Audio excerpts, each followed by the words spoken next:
നിങ്ങൾ ചെയ്യുന്നതെല്ലാം ശരിയാണെന്ന് തോന്നിയിട്ടും ജീവിതത്തിൽ എന്തോ ഒരു കുറവുള്ളതായി എപ്പോഴെങ്കിലും തോന്നിയിട്ടുണ്ടോ? മറ്റുള്ളവരെ സങ്കടപ്പെടുത്താതിരിക്കാൻ നിങ്ങൾ പരമാവധി ശ്രമിക്കുന്നുണ്ടാകാം. എല്ലാവരെയും സന്തോഷിപ്പിക്കാൻ ഓടി നടക്കുന്നുണ്ടാകാം. പക്ഷേ ദിവസത്തിൻ്റെ അവസാനം ഉള്ളിലൊരു വലിയ ശൂന്യത മാത്രം ബാക്കി വരുന്നു. പുതിയൊരു കഥയിലേക്ക് എല്ലാവർക്കും സ്വാഗതം. ഇന്ന് ഞാൻ നിങ്ങളുമായി പങ്കുവെക്കാൻ ആഗ്രഹിക്കുന്നത് വളരെ ലളിതവും എന്നാൽ അത്രമേൽ ശക്തവുമായ ഒരു കഥയാണ്. ഈ ലോകത്തിൻ്റെ ബഹളങ്ങളിൽ വീണുപോകാതെ സ്വന്തം മനസ്സിനെ കീഴടക്കി നിങ്ങൾ യഥാർത്ഥ വഴി എങ്ങനെ കണ്ടെത്താമെന്ന് ഈ കഥ നിങ്ങളെ പഠിപ്പിക്കും. എല്ലാവരും ശ്രദ്ധിച്ചു കേൾക്കുക. പണ്ട് ഒരു ചെറിയ ഗ്രാമത്തിൽ കേലൻ എന്ന പേരുള്ള ഒരു യുവശില്പി ജീവിച്ചിരുന്നു. കഠിനമായ പാറക്കല്ലുകളിൽ പോലും ജീവനുള്ള ശില്പങ്ങൾ കൊത്തിയെടുക്കാൻ അവന് പ്രത്യേക കഴിവുണ്ടായിരുന്നു. പക്ഷെ അവൻ ഉള്ളാലെ ഒട്ടും സന്തോഷവാനായിരുന്നില്ല. അവനെ കടന്നു പോകുന്ന ആളുകളെല്ലാം അവൻ്റെ ശില്പങ്ങളിൽ എന്തെങ്കിലുമൊക്കെ കുറ്റങ്ങൾ കണ്ടുപിടിക്കേണ്ടിയിരുന്നു. ഒരാൾ പറയും ഇതിൻ്റെ വശങ്ങൾക്ക് മൂർച്ച കൂടുതലാണ്. മറ്റൊരാൾ പറയും ഇതിൽ വികാരങ്ങൾ കുറവാണ്. എല്ലാവരെയും തൃപ്തിപ്പെടുത്താൻ വേണ്ടി കേലൻ തൻ്റെ ശൈലികൾ ഓരോ ദിവസവും മാറ്റിക്കൊണ്ടേയിരുന്നു. ഉറക്കമില്ലാതെ കൈകളിൽ നിന്നും ചോര പൊടിയുന്നതുവരെ അവൻ പണിയെടുത്തു. എന്നിട്ടും ആരും അവനെ അഭിനന്ദിച്ചില്ല. വിമർശനങ്ങൾ അവസാനിച്ചതുമില്ല.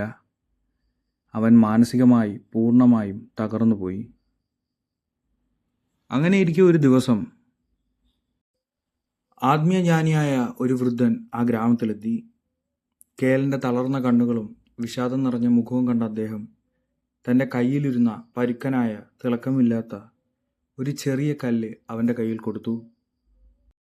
എന്താണിത്? കേലൻ ചോദിച്ചു. ഇതൊരു വജ്രമാണ്, വൃദ്ധൻ പറഞ്ഞു. നിന്റെ ഉളിയും ചുറ്റികയും എടുത്ത് ഇതിനെ ആ ഗ്രാമീണർ ആഗ്രഹിക്കുന്ന പോലെ കൃത്യമായി ഒരു ചതുരക്കട്ടയാക്കി മാറ്റുക. കേളൻ നിസ്സഹായതയോടെ ചിരിച്ചു. അല്ലയോ ജ്ഞാനി, അങ്ങയ്ക്ക് മനസ്സിലായിട്ടില്ല.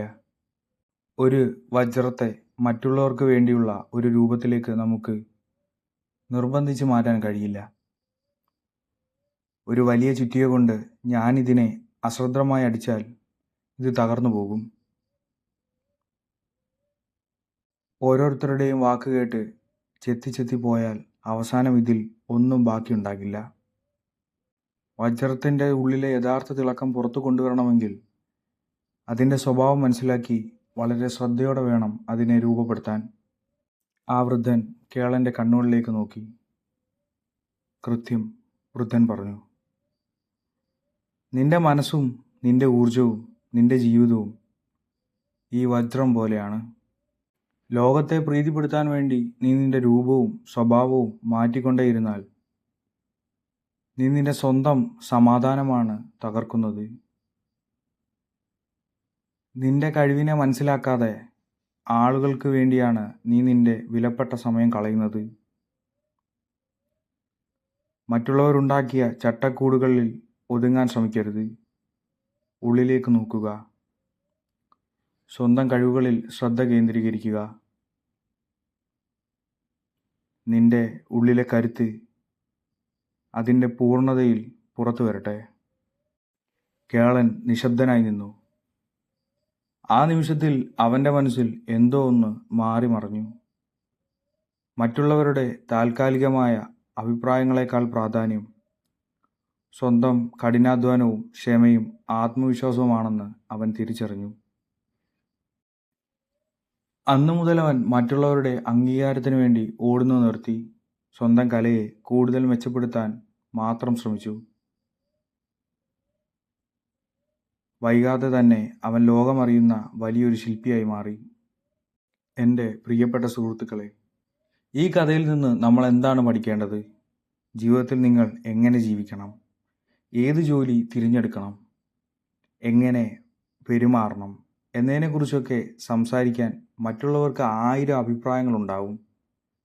പക്ഷെ ഓർക്കുക, ലോകത്തിൻ്റെ ബഹളങ്ങൾ കാതോർത്താൽ നിങ്ങൾക്ക് നിങ്ങളുടെ ലക്ഷ്യം നഷ്ടപ്പെടും. നിങ്ങളുടെ മനസ്സിനെ നിയന്ത്രിക്കുക. നിങ്ങളുടെ ഊർജത്തെ സംരക്ഷിക്കുക. നിങ്ങളുടെ പശ്ചാത്തലമോ ഭൂതകാലത്തെയോ പരാജയങ്ങളെയോ ഇന്ന് നിങ്ങൾ നേരിടുന്ന പ്രശ്നങ്ങളെയോ ഒന്നും നിങ്ങളുടെ ഭാവിയെ നശിപ്പിക്കരുത്. നിങ്ങളുടെ ജീവിതത്തിൻ്റെ ശില്പി നിങ്ങൾ തന്നെയാണ്. ഈ കഥ നിങ്ങൾക്ക് ഇഷ്ടപ്പെട്ടിട്ടുണ്ടെങ്കിൽ അല്ലെങ്കിൽ നിങ്ങളുടെ ഒരു പുതിയ ചിന്ത നൽകിയെങ്കിൽ തീർച്ചയായും ഈ വീഡിയോ ലൈക്ക് ചെയ്യാനും ഇന്ന് ഈ സന്ദേശം കേൾക്കേണ്ടി വരുന്ന നിങ്ങളുടെ ഒരു സുഹൃത്തിന് ഇത് ഷെയർ ചെയ്യാനും മറക്കരുത്. ഇതുപോലെയുള്ള ജീവിതത്തെ സ്വാധീനിക്കുന്ന കഥകൾക്കായി ദി ടോക്സ് സബ്സ്ക്രൈബ് ചെയ്യാൻ മറക്കരുത്. കേളൻ്റെ കഥയിൽ നിന്നും നിങ്ങൾക്ക് ലഭിച്ച ഏറ്റവും വലിയ പാഠം എന്താണെന്ന് താഴെ കമൻറ്റ് ചെയ്യുമല്ലോ. പുതിയൊരു വീഡിയോയുമായി വരുന്നതുവരെ ബൈ.